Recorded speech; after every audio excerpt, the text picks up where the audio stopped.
भगवद गीता अध्याय 1 श्लोक 1।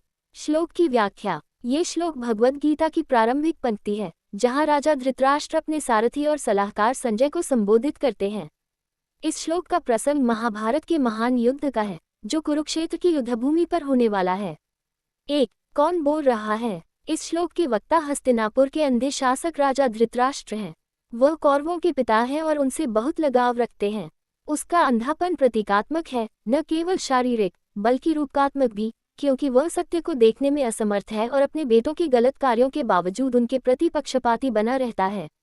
2। वह किसे संबोधित कर रहे हैं? धृतराष्ट्र अपने मंत्री और सारथी संजय से बात कर रहे हैं, जिन्हें ऋषि व्यास ने दिव्य दृष्टि प्रदान की थी। इस दिव्य दृष्टि से संजय को युद्ध के मैदान में घटित होने वाली हर घटना को वास्तविक समय में देखने और अंधे राजा को बताने की सुविधा प्राप्त हुई। 3। धर्मक्षेत्र और कुरुक्षेत्र का महत्व। कुरुक्षेत्र एक ऐतिहासिक स्थान है, जिसे कुरुवंश की भूमि के रूप में जाना जाता है। इसे युद्ध के लिए युद्धभूमि के रूप में चुना गया था। धर्मक्षेत्र का अर्थ है धर्म का क्षेत्र। ये शब्द इंगित करता है कि युद्ध केवल एक भौतिक लड़ाई नहीं है, बल्कि धर्म और अधर्म के बीच संघर्ष है। इसे धर्मक्षेत्र कहने का तात्पर्य यह है कि यहाँ दैवीय न्याय प्रबल होगा तथा धर्म पांडवों का पक्ष लेगा। धर्मक्षेत्र शब्द का प्रयोग करके धृतराष्ट्र अपनी चिंता प्रकट करते हैं। उन्हें डर है कि इस पवित्र भूमि का प्रभाव पांडवों को मजबूत कर सकता है, जो धर्म के पक्षधर हैं, तथा उनके अपने पुत्रों को कमजोर कर सकता है, जिन्होंने अधर्म के मार्ग का अनुसरण किया है। 4। धृतराष्ट्र के प्रश्न के पीछे का उद्देश्य। धृतराष्ट्र ने संजय से पूछा, मेरे पुत्र और पांडव क्या कर रहे हैं? ये प्रश्न असामान्य लगता है क्योंकि दोनों सेनाएं लड़ने के इरादे से एकत्र हुई हैं। ये प्रश्न अप्रत्यक्ष रूप से उनकी चिंता और संदेह को व्यक्त करता है। उन्हें उम्मीद है कि कोई चमत्कार या हृदय परिवर्तन युद्ध को रोक सकता है।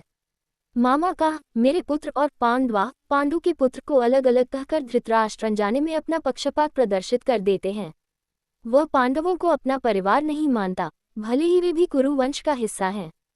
ये कौरवों के प्रति उनके गहरे लगाव और परिवार को हम बनाम हम में विभाजित करने को दर्शाता है। उनका प्रश्न भीष्म, द्रोण और कृपाचार्य जैसे कुछ योद्धाओं की निष्ठा के बारे में अनिश्चितता को भी दर्शाता है, जो कौरवों के लिए लड़ रहे हैं लेकिन पांडवों के प्रति नर्म रुख रखते हैं। दार्शनिक और प्रतीकात्मक अर्थ। ये श्लोक संपूर्ण भगवद गीता के लिए आधार तैयार करता है। इसमें निम्नलिखित बातों पर प्रकाश डाला गया है। 1. धर्म और अधर्म का संघर्ष। ये युद्ध सिर्फ राज्य के लिए लड़ाई नहीं है, बल्कि धर्म और अधर्म के बीच की लड़ाई है। 2. आसक्ति की प्रकृति। धृतराष्ट्र का अपने पुत्रों के प्रति आसक्ति उन्हें सत्य और धर्म के प्रति अंधा बना देती है। पांडवों को परिवार के रूप में मानने की उनकी अनिच्छा ये दर्शाती है कि आसक्ति किस प्रकार निर्णय को प्रभावित कर सकती है।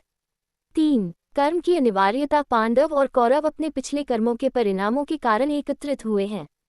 कर्म के परिणाम से कोई भी बच नहीं सकता।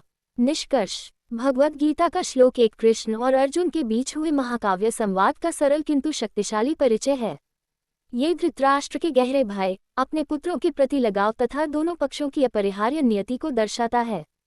धर्मक्षेत्र शब्द का प्रयोग सूक्ष्म रूप से यह संकेत देता है कि अंततः धर्म की विजय होगी, जो पांडवों की विजय का पूर्वाभास देता है।